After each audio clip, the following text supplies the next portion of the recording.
कतई गेला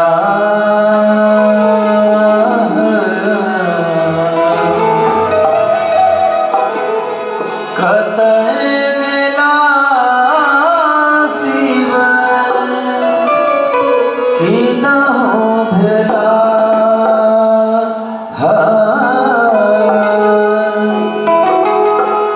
कतई गेला शिव किना हो भेला उगना रे मोरा कतई गेला उगना रे मोरा कतई गेला कतई गेला शिव किना हो भेला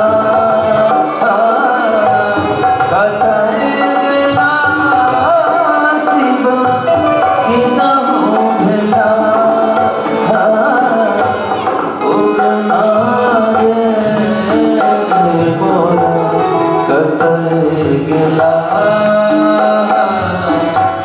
उगना रे मोरा कतई गेला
रूसी बंसला भाग नहीं बटुआ रूसी बंसला जय है रे आने देला जय है रे आने देला हंसी उठला उगना मोरा कतई गेला उगना रे मोरा कतई गेला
त्रिगुणास अवतार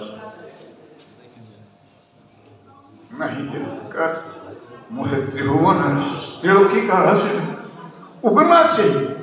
ये व्याकुलता जब जीव में होती है तो आज भी कलयुग है भोलेनाथ सेवक हो गया। ये भगवान है, ये भक्ति है।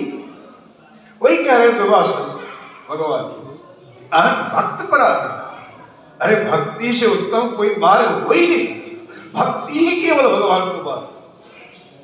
आगे आप देखेंगे तो 10 स्कंद। इसलिए आ जाइए इस बार आप तो हैं सदग मेरे कन्हैया के। श्री राम जय राम जय जय राम, श्री राम जय जय राम, राधे राधे राधे श्याम,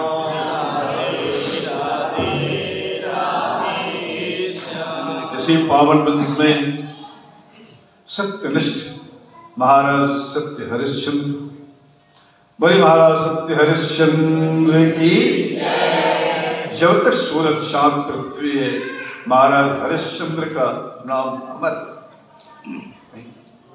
इसी पावन वंश में महाराज सगर